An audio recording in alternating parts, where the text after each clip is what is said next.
Anyways, joining us now, one half of the Bussin' with the Boys podcast. And man, I got a chance to chat with on the bus down in Nashville. Absolutely glorious setup and situation. The podcast has been released, audio.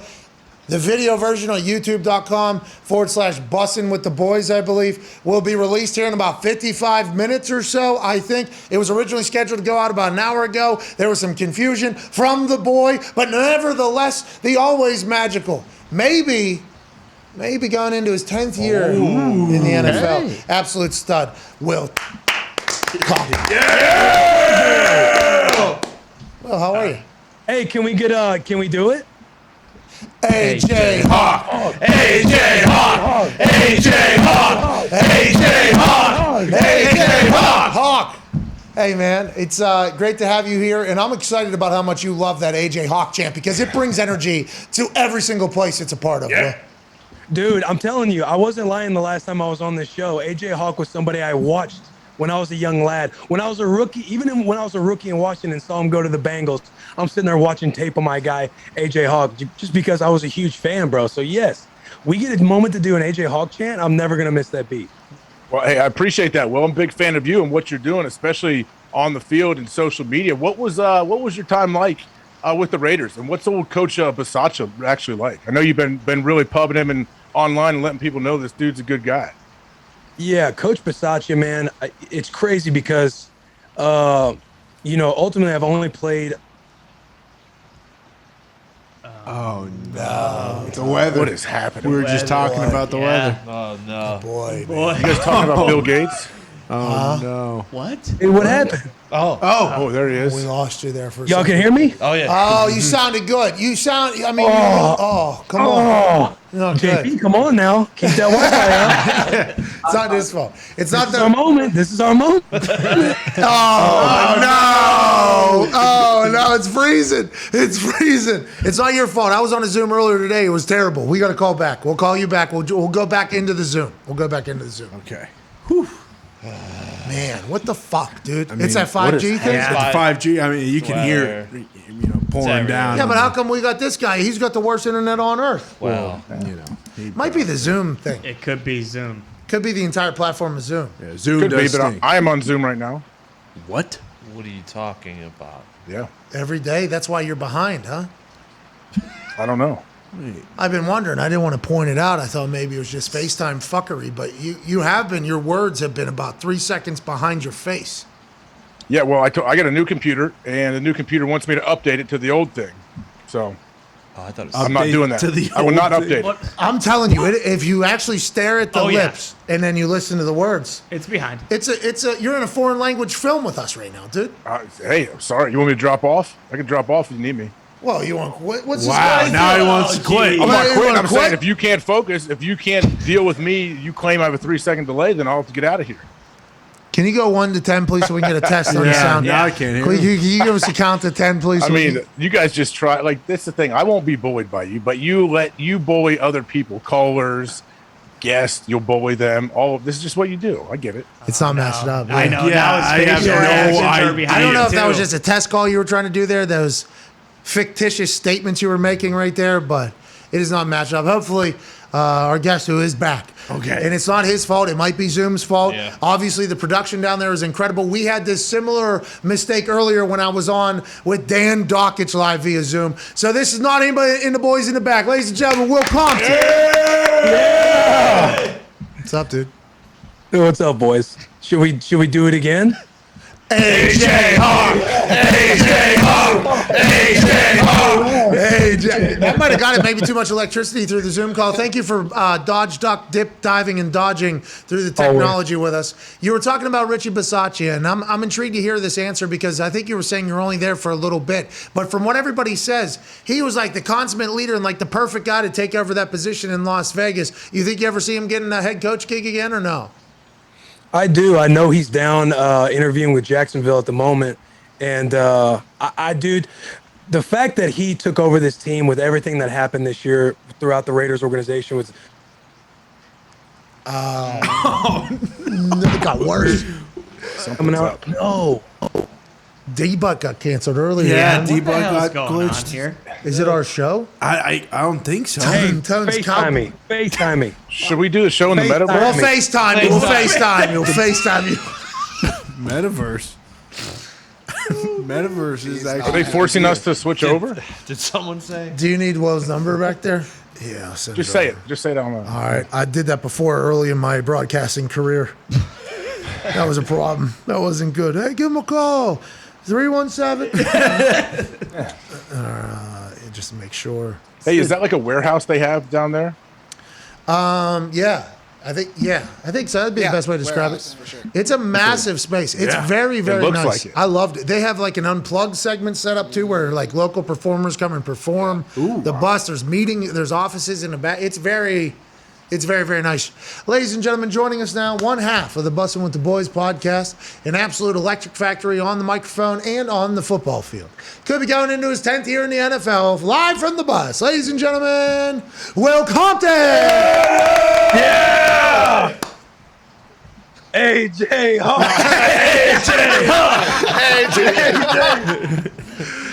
Hey, let's jump right into it. Everybody probably remembers the question, right? Yeah. Yeah, absolutely. About Bisaccia. Hey, how's your your family? Gotcha, man. So playing on the Raiders, like this past year, I think I was there with them for 5 games, and in 19, I was with them for 6 games. So being with them a total of like 11 games, dude. Playing for the Raiders organization, specifically Coach Bisaccia, all the stuff that they went through this year between Gruden, through player headlines of DUIs and guns on Instagram, the car wreck, all of the stuff, man, to go in and take over, not only win the first game out of it, they go on a little losing streak, but to pick it up, get our asses whooped by the Chiefs the first week that I showed up, and then go on a 4-game win streak, I think just speaks a lot to the man that he is. Like a lot of guys, as you know, when you get to the back end of the year, you're kind of out of it. You got an interim head coach. It's not your head coach anymore. You know changes are going to be made. A lot of guys pack it in. They start planning for New Year's Eve trips. They start planning for vacation after the season's over.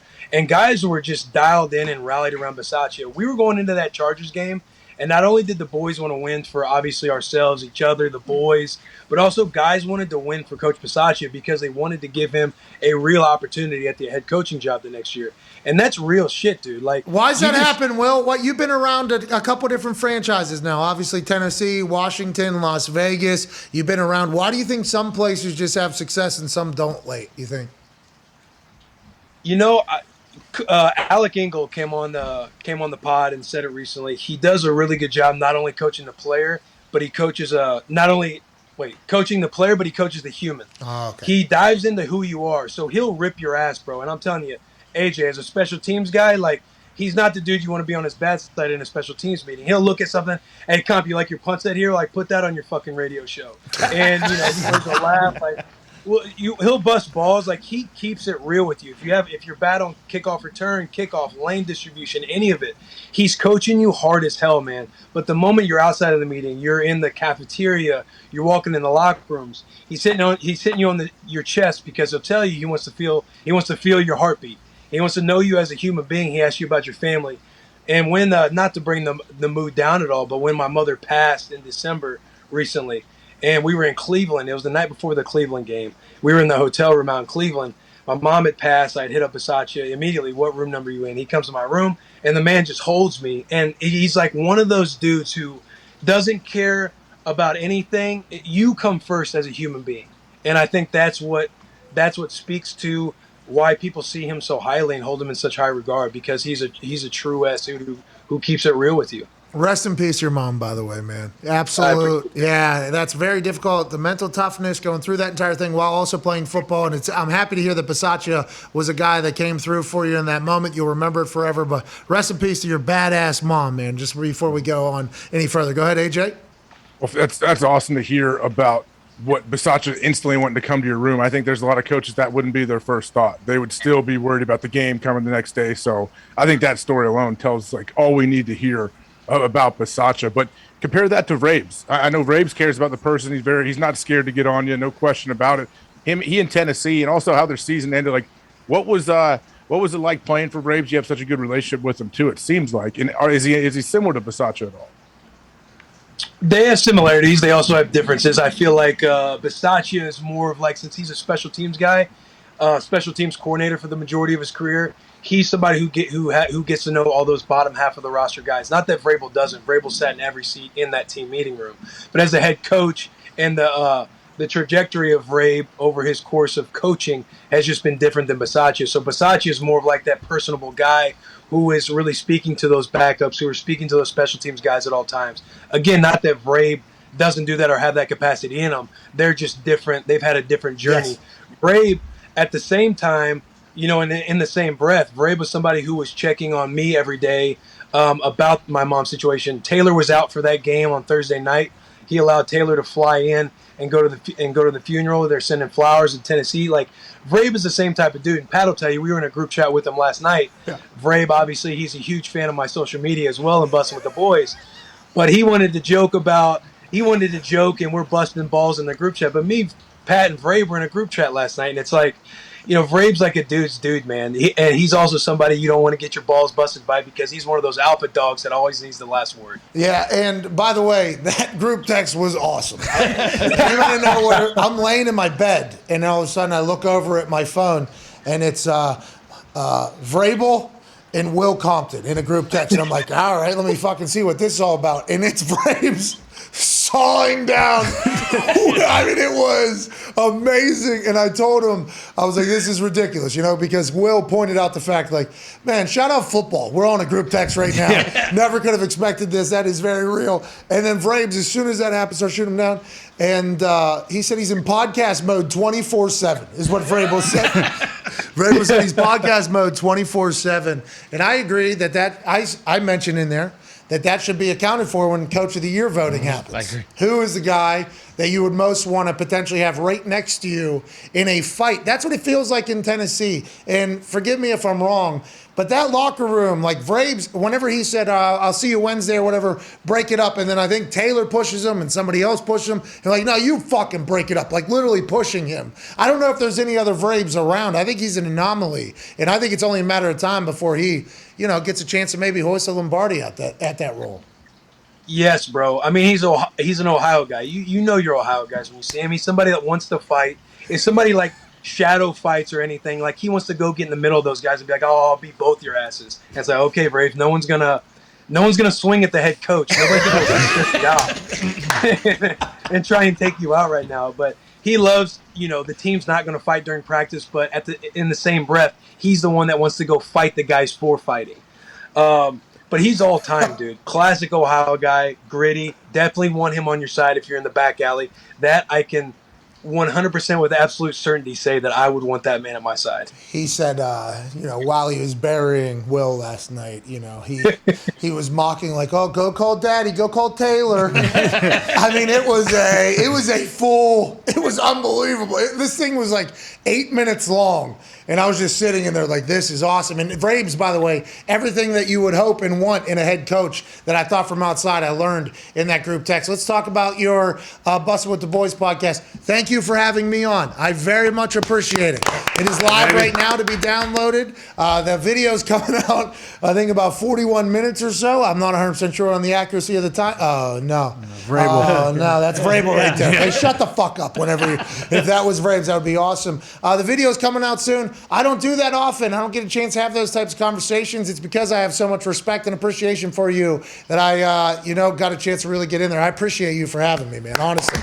That show's a great show. You and Taylor kill it.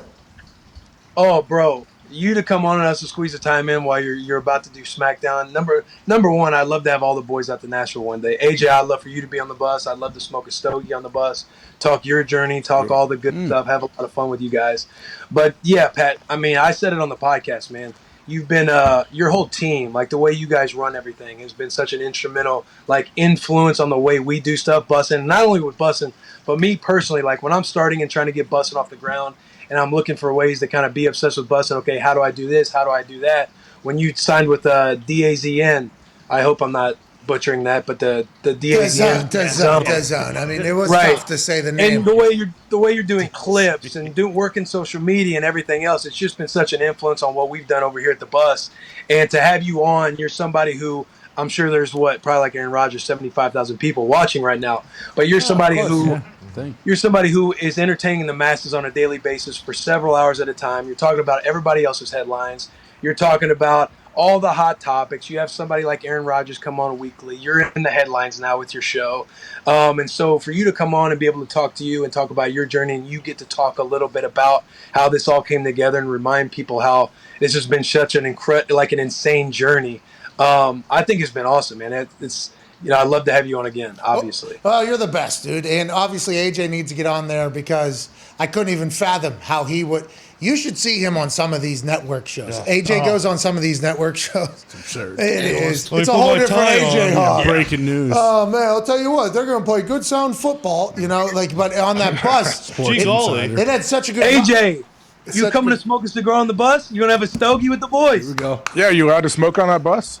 Hell yes, bro. Well, I guess Pat was on there. It should be. I should know it's okay. Right? We talked about that a little bit, too. Ocho Cinco lit one up when we were on the bus. So, he has his own cigar, doesn't he?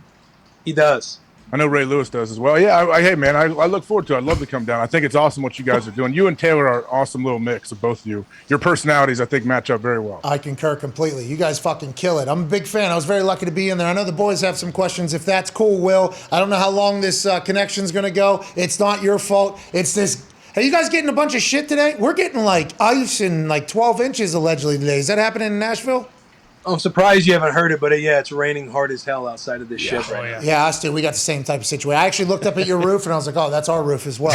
I assume that is not conducive to sound. Will, you ever go to Kid Rock's house? I heard he has a palatial estate out there. AJ.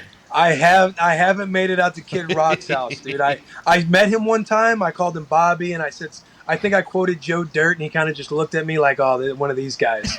And I haven't really heard from him since. Well, he could have responded to you in various amount of ways. I mean, we've seen that, obviously. Go ahead, Ty, please. Will, with doing the show now more and kind of diving into it, I don't want to say it's your full-time gig, and when you go to these teams and sometimes you get let go and then brought back, have you thought more about like how much longer you want to play in the NFL and kind of dedicate everything to busting with the boys, or like what's that process like where you just kind of always have to be ready in case you get another shot? Yeah, I mean, the balance has been harder, like, because we started in 2019. That year, I ended up going to the Raiders. Last year, it was the Titans. This year was the Raiders. So each year it's gotten harder with, like, the balance of it, because as you get older, being a young 32 now, any GMs, I know coaches, GMs, Ian, he probably watches. I'm a young 32 still. Come on. You still got it? Oh, I still got juice now. Check the tape, man. Hey, the eye in the sky don't lie, okay? Let that motherfucker talk for me. That's right, dude. That's right. But it gets harder to continue to train and, like, pour into. And, again, I was talking about this with Pat on the show. But it's hard to, like, pour into a sport that needs so much. Like, it's a process that deserves everything. And it gets harder to give that process everything when you're built, like when we're doing Busting with the Boys. We're trying to travel the bus to these college towns now, and we're obviously picking up steam this past year that we just had.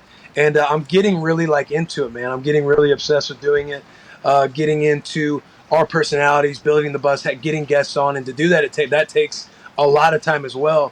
So it's kind of hard to balance it too. I do think about it all the time. My wife, she's like, whenever I went out to play for the Raiders this year, she's like, yeah, I knew when you said you were retiring, you said that for like the last 3 years. But anytime you get a shot to go play, man, and balance both and juggle both, especially in kind of the role that I'm in, I feel like I can kind of do that.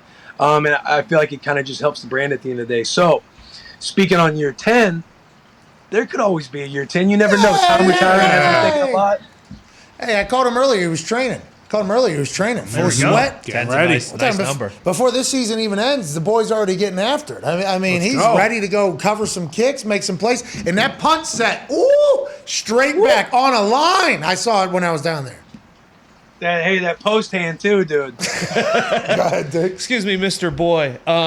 Your time with the Manders in Washington, you had Jay Gruden as your head coach, and then you had Vrabel, and we've seen Jay on a sidewalk. Which one of those two could drink the other under a table? Friends. I haven't drank with either of them, but I've seen one drink. I have not. That one, I've witnessed Jay Gruden. I think that, there's videos out there. I haven't been around Vrabel, but I've heard stories, and I don't think I would bet against Vrabel. Yes. Just again, he's like an Ohio boy, and he's probably one of those aggressive drunks too. So I don't think I'd bet against Vrabel and who could drink who under the table. I love the fact that you are echoing the sentiments that I've tried to say on this show a lot. Like, when you meet somebody from Ohio, you know exactly about them. Like, AJ he is Ohio. This guy is a FIFO, a fucking idiot from Ohio is how other people describe it. But it is an awesome tribe of people, Will. It is an awesome tribe of people from Ohio. Oh, bro, they're all about it, man. Like they have the cult wrestling following. Like they're just all backwoods, just blue collar grinders. Hey, AJ, are you an aggressive drunk?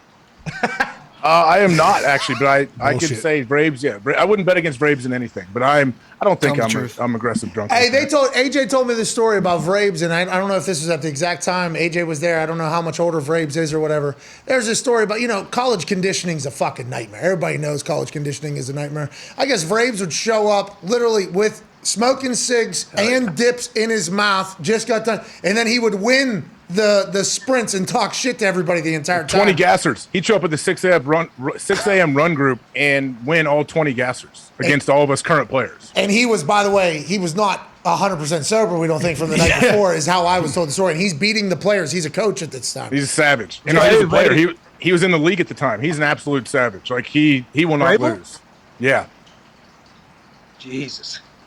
Hey, that is nuts, man. Hey, and I do want to clarify something up. And we're not talking about the aggressive drunk, like you get violent. Like, although that could happen. I'm talking about the loud. They get louder as the night goes on. They're grabbing you and kind of tossing you around and kind of want to wrestle you in a way. Oh, you're saying they're face to face potentially with like maybe somebody else talking shit to each other? That's what you're saying? Like those types of guys? Yes, they just get rowdy, man. You guys have probably been around the wrestlers before when they the Ohio's, the Ohioans. The Ohio's, they'll probably wear a bandana on, their shirts will be off, there'll be no chicks at the house, but they'll just be ready to like rip the front yard. I mean, yeah, you're not lying. Yeah, that's all right. Ohio's awesome. Great parties, though. Hey, great time. Go ahead, Connor. Yeah, well, speaking of Washington, how do you feel about the Commander's new name? How are we not going to call them commies? And would you be interested in becoming a commie in your 10th year? Commander. Excuse me. Dude, hey, 10th year, man, I'll play for anybody, bro. Anybody who wants to bring the bussin' with the boys crew along, I'm all about playing in year 10. And I would be a commie. As far as how I actually feel about the name, I think it's trash.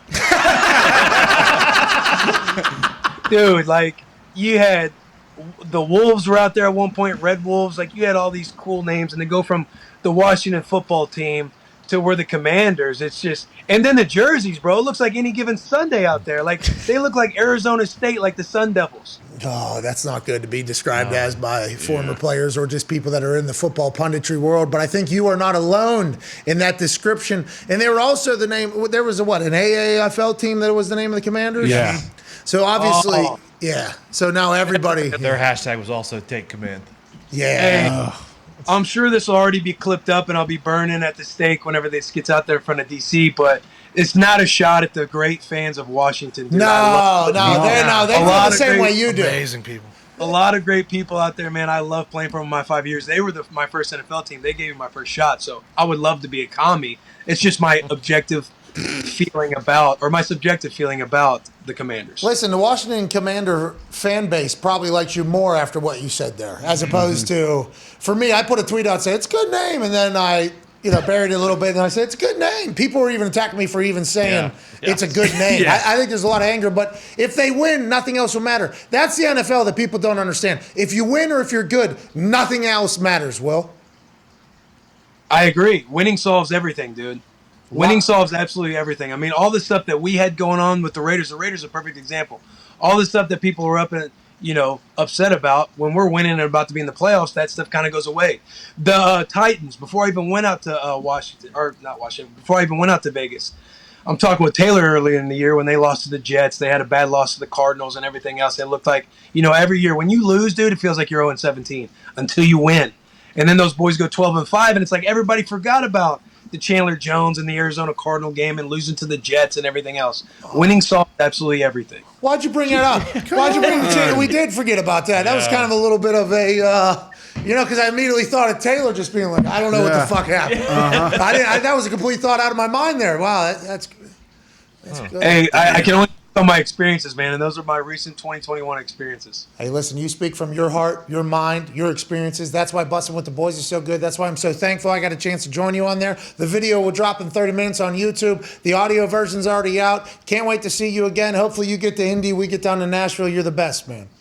Boys, thanks for having me. Hey, one last time for the one time. AJ Hawk! AJ Hawk! AJ Hawk! AJ Hawk! Yeah, ladies and gentlemen, Will Compton. Love you, boys. You too, Will. That's how old you are. That's got to feel pretty good, huh? You got to watch your film in high school. Yeah, I'm 6 years older than him. That makes sense. Yeah, he's watching your film in junior high, dude. He was like, oh, who I want to be like. Watching film in junior high. Yeah, that's why he's 10-year NFL career. Yeah. I mean, he'll get picked. Hey, why doesn't he talk to Green Bay? But you guys could probably use a little special teams help. Well, I would assume it's because they're 31 million over, and the vet men and the rookie men are just like $500,000 difference. That ended up being a big problem when they raised the veteran men to whatever 800, 900,000. Then they kept the rookie men at like 300, 400,000, whatever it is, and they're like, "This is so we can guarantee the veterans make more money than the young bucks." And then guarantee that we're not going to sign any veterans. Yeah, so salary cap people and roster constructors were like, okay, we got 2 of these vets, we save $1 million. That's 3 of these rookies. Boom, boom, boom, boom, boom. So all the veterans that were in like the bottom half of the roster who that was supposed to help them actually just completely depleted them. Just actually got them a whole new generation of special teamers come in because it's $500,000, $400,000 cheaper. And obviously that should have been thought about whenever the decision was made, but it wasn't, because forethought is a tough thing when you're making big decisions like the Commies in the Commander situation. That's right. Well said.